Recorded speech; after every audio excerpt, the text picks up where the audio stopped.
কেমন ভালোবাসে নবী আম্মা খাদিজা, কেমন ভালোবাসে নবী আম্মা খাদিজা, যে ভালোবাসায় খুশি হতেন আল্লাহ দয়াময়, যে ভালোবাসায় খুশি হতেন আল্লাহ দয়াময়। কেমন ভালোবাসে নবী আম্মা খাদিজা, কেমন ভালোবাসে নবী আম্মা খাদিজা, যে ভালোবাসায় খুশি হতেন আল্লাহ দয়াময়, যে ভালোবাসায় খুশি হতেন আল্লাহ দয়াময়। ধনী ঘরের মেয়ে হয়ে আম্মা খাদিজা নবীর কাছে এসে বলে করব জেলকা, ধনী ঘরের মেয়ে হয়ে আম্মা খাদিজা নবীর কাছে এসে বলে করব জেলকা। নবী বলে ও খাদিজা কেন চাও আমায়, নবী বলে ও খাদিজা কেন চাও আমায়, রতনকে রতনে চেনে অন্যকে হো নয়, ও রতনকে রতনে চেনে অন্যকে হো নয়। কেমন ভালোবাসে নবী আম্মা খাদিজা, কেমন ভালোবাসে নবী আম্মা খাদিজা, যে ভালোবাসায় খুশি হতেন আল্লাহ দয়াময়, যে ভালোবাসায় খুশি হতেন আল্লাহ দয়াময়। আমার নবী দিনের দাওয়াত দিতে গেল, রাত তখন 1টা বাজে কি 2টো বাজে, গভীর রাত্রে যখন আমার নবী বাড়িতে আসে, একবার শুধু দরজা নক করবে, এরকম একবার। কোনদিন আল্লাহ রাসূল দুইবার কোনদিন দরজা নক করতে হয়নি, একবার দরওয়াজা এরকম টাচ করবে, দরজা খুলে যায়। আল্লাহ রাসূল আম্মাজান খাদিজাকে বলছে, ও খাদিজা তুমি কি ঘুমাও না রাত্রে বেলা? আরে আমি একবার টাচ করার সাথে সাথে দরজা কেমন করে খোলো, তুমি কি ঘুমাও না? আম্মাজান খাদিজা বলেছিল, হে আমার স্বামী, আপনি যখন বাইরে থাকেন আমি খাদিজা ঘুমোতে পারি না, আমার বড় ভয় হয়, না জানি কাফেরেরা কখন আপনার উপর আক্রমণ করবে, আপনার উপর অত্যাচার করবে, আমি খাদিজা টেনশনে ঘুমোতে পারি না। আমার মায়েরা পারবে এটা? ছেলে যদি রাত 1টার সময় কাজ থেকে অফিস থেকে বাড়ি আসে, দরজা মেরে মেরে ঘুষি মেরে মেরে দরজা ফেটে গেল, বিবির আর ঘুম ভাঙে না। কিন্তু আল্লাহ রাসূল একবার নক করার সাথে সাথে দরজা খুলে যায়। তাই কবি লিখছে, দিনের দাওয়াত দিতে নবী যায় গো দারে দারে, অপেক্ষাতে বসে থাকে বিবি নিজের ঘরে, দিনের দাওয়াত দিতে নবী যায় গো দারে দারে, অপেক্ষাতে বসে থাকে বিবি নিজের ঘরে, দরজা টোকা দেবার সাথে দরজা খুলে যায়, দরজা টোকা দেবার সাথে দরজা খুলে যায়, বিবি বলে আপনি ছাড়া ঘুম নাহি হয়, ও গো বিবি বলে আপনি ছাড়া ঘুম নাহি হয়। কেমন ভালোবাসে নবী আম্মা খাদিজা, কেমন ভালোবাসে নবী আম্মা খাদিজা, যে ভালোবাসায় খুশি হতেন আল্লাহ দয়াময়, যে ভালোবাসায় খুশি হতেন আল্লাহ দয়াময়। পরের দিন আবার রাত্রেবেলা বাড়ি এসে দরজা নক করেছে, দরজাটা খুললো। আম্মাজান খাদিজা দরজা খোলার পর আল্লাহ রাসূল দেখছেন মা খাদিজা জামাটা এমন জায়গা থেকে ছিঁড়ে গেছে, ও জামা সেলাই করাও যাবে না, তাবলি মারাও যাবে না, এমন জায়গা থেকে খাদিজা জামাটা ছেঁড়া। আল্লাহ রাসূল দেখে কেঁদে ফেললো, কেঁদে খাদিজাকে জড়িয়ে ধরে বলছে, ও খাদিজা আমি তোমাকে ভালো রাখতে পারলাম না, তোমার আব্বা জানের এত সয় সম্পত্তি, এত সোনাদানার মালিক তোমরা, সব সোনাদানা তুমি আব্বার কাছে থেকে নিয়ে এসে আমি নবী আমার দিনের রাস্তায় সব ব্যয় করে দিলে, ও খাদিজা আজকে তোমার জামাটা এমন জায়গা থেকে ছিঁড়ে গেছে আমি সেলাই করেও দিতে পারবো না, আমি তোমাকে ভালো রাখতে পারিনি। আম্মাজান খাদিজা বলেছিল, হে আমার স্বামী, আমি আপনার কাছে কোনোদিন কষ্ট পাইনি, আমি খাদিজা ভালো আছি, তবে আমার 3টে আবদার আছে। কি আবদার? আমি খাদিজা যখন ইন্তেকাল হয়ে যাব, দোকান থেকে আপনি যেন আমার কাফন কিনে আনবেন না, আপনার এই জুব্বা মোবারক এই পিরান আমাকে কাফন করে পরাতে হবে। দ্বিতীয় নম্বর আবদার হলো আমি খাদিজা যখন আমাকে কবরের মধ্যে রাখা হবে, আপনি নিজে কবরে নামবেন, কবরে নেমে কবরের চারপাশটা একটু হেঁটে হেঁটে ঘুরবেন। তাতে করে কি হবে, কবর যখন আমাকে আযাব দেবে, আপনার পায়ে ছাপ থাকলে কবর আমাকে আর পিষে দিতে পারবে না। আর 3 নম্বর আবদার হলো, যতক্ষণ পর্যন্ত মুনকার নেকির ফারিস্তারা আমার কবরে এসে সওয়ালের জবাব না করবে, ততক্ষণ পর্যন্ত আপনি আমার কবর ছেড়ে যাবেন না। এই 3টে আবদার রাখতে হবে। আল্লাহ রাসূল বলছে, খাদিজা তোমার 3টে আবদার আমি মেনে নিলাম। তারপর দেখেন, বিবি বলে ও গো স্বামী, মরণের পরে কবরে শোয়াবেন আমায় জুব্বা কাফন করে, কবরের চারিপাশে ঘুরবে হেঁটে হেঁটে, কবর জানো নাহি পারে আমায় পিষে দিতে, থাকবে বসে ফারিস্তাদের সওয়ালের সময়, থাকবে বসে ফারিস্তাদের সওয়ালের সময়, কবরের কঠিন আযাব বড়ই ভয়ের হয়, ও গো কবরের কঠিন আযাব বড়ই ভয়ের হয়। কেমন ভালোবাসে নবী আম্মা খাদিজা, কেমন ভালোবাসে নবী আম্মা খাদিজা, যে ভালোবাসায় খুশি হলে আল্লাহ দয়াময়, যে ভালোবাসায় খুশি হলে আল্লাহ দয়াময়। ইন্তেকাল হয়ে গেল, মা খাদিজা মারা গেল। কথা মোতাবেক প্রথম শর্ত জুব্বাটা কাফন করা হলো, কাফন করে জুব্বাটা পরানো হলো।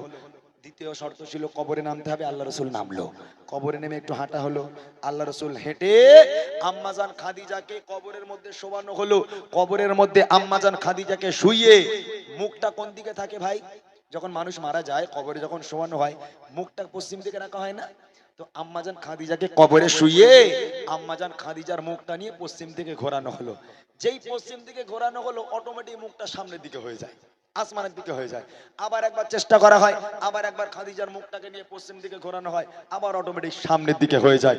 এইরকম তিনবার যখন আম্মাজান খাদিজার মুখটাকে, ওই মরা মুখটাকে যখন পশ্চিম দিকে ঘোরানো হচ্ছে, পশ্চিম দিকে ঘোরে না, সামনাসামনি হয়ে যায়। আল্লাহ পাক সঙ্গে সঙ্গে বার্তা পাঠালো নবীর কাছে, হে আমার হাবিব, চিন্তা করবেন না, চিন্তার কারণ নেই।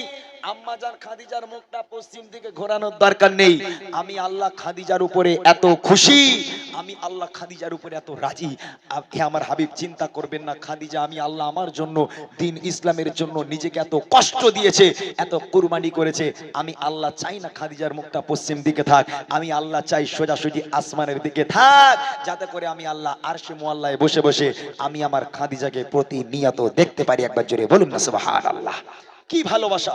তখন প্রশ্ন করেছিলাম না যে আল্লাহ পাক একটা নারীকে সালাম পাঠিয়েছিল আল্লাহ নিজেই, এই সেই খাদিজা, যার মর্তবা অনেক। আল্লাহ রাসূলের সবচেয়ে প্রিয় স্ত্রী ছিল আম্মাজান খাদিজা। সে সম্পর্কে কবি লিখছে, দেখেন, যত সময় খাদিজাকে কেবলাতে মুখ করে, ততবারই আসমানের ওই দিকে যায় ঘোরে, যত সময় খাদিজাকে কেবলাতে মুখ করে, ততবারই আসমানের ওই দিকে যায় ঘোরে। আল্লাহ বলে ও গো নবী চিন্তার কিছু নাই, আল্লাহ বলে ও গো নবী চিন্তার কিছু নাই, খাদিজাকে দেখবো বলে আমি সর্বদাই, ও গো খাদিজাকে দেখবো বলে আমি সর্বদাই। কেমন ভালোবাসে নবী আম্মা খাদিজা, কেমন ভালোবাসে নবী আম্মা খাদিজা, যে ভালোবাসায় খুশি হতে আল্লাহ দয়াময়, যে ভালোবাসায় খুশি হতে আল্লাহ দয়াময়, যে ভালোবাসায় খুশি হতে আল্লাহ দয়াময়।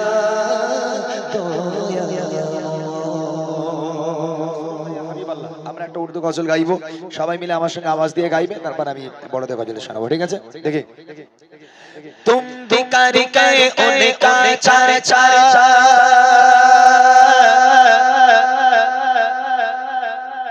अपने दिल चमचा। শাহিন কই, শাহিন তোমাদের কমিটি ছেলেরা কই? সব ডাকো না, সব কোথায় ঘুরে বেড়াচ্ছে? এই অভ্যাসগুলো খুব খারাপ এদের। মেহফিল দেবে, কমিটি ছেলেরা একদিকে ঘুরে বেড়াবে, কেন রে ভাই? আর সব এখানে থাকতে হবে তো?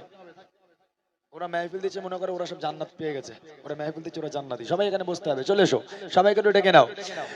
उच्च में ऊंचा नबी का झंडा, उच्च में ऊंचा नबी का झंडा, अजमत वाला नबी का झंडा, हर घर घर लहराओ पुकारो या रसूल अल्लाह। আমি কি বলেছি? ইয়া রাসূলুল্লাহ ইয়া হাবিবাল্লাহ। যদি জোরে আওয়াজ দাও এক্ষুনি লোকজন আমার জড়ো হয়ে যাবে ইনশাআল্লাহ, ঠিক আছে? লোকজন আসলে গজলটা গাইবো, জোরে হবে ইয়া রাসূলুল্লাহ ইয়া হাবিবাল্লাহ, এক আওয়াজে या रसूल अल्लाह, या মাশাআল্লাহ। আরো জোরে হোক, আরো জোরে হোক। যারা রাস্তায় আছে তাদের কান পর্যন্ত আওয়াজ পৌঁছাতে হবে। या रसूल अल्लाह, या हबीब अल्लाह, सबाई बोलो या रसूल अल्लाह, या हबीब अल्लाह।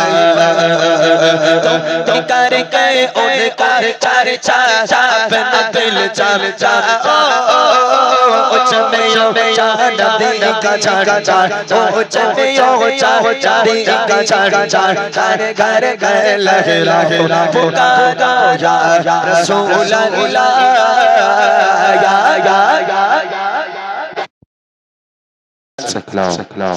ভালো আছে ভালো।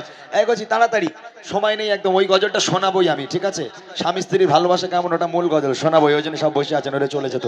জোরে জোরে একবার আওয়াজ দাও দেখি, এক আওয়াজে সবাই মিলে या रसूल अल्लाह, या এখন আওয়াজ হয়নি, আরো জোরে হবে সবাই মিলে या रसूल अल्लाह, या हबीब अल्लाह, सबाई बोलो या रसूल अल्लाह, या हबीब अल्लाह। आरो जोरे जोरे रसूल अल्लाह, या हबीब अल्लाह, या रसूल अल्लाह, कहना से हमको प्यार है, जो दिए लगाया उसका मेरा प्यार है। सरकार की মারহাবা। কি বলবে মারহাবা? এটা ঠান্ডা হয়ে গেছে, গরম করে দেবো সব কটা, জোরে হবে। सरकार की মাইকলে মাথায় মারবো তোদের একদম, বলে দিচ্ছি। মারহাবা। সবাই পকেটের হাত নামা নামা। মুড খারাপ হয়ে যাচ্ছে এমনি, তোরা আরো মুড খারাপ করে দিচ্ছিস।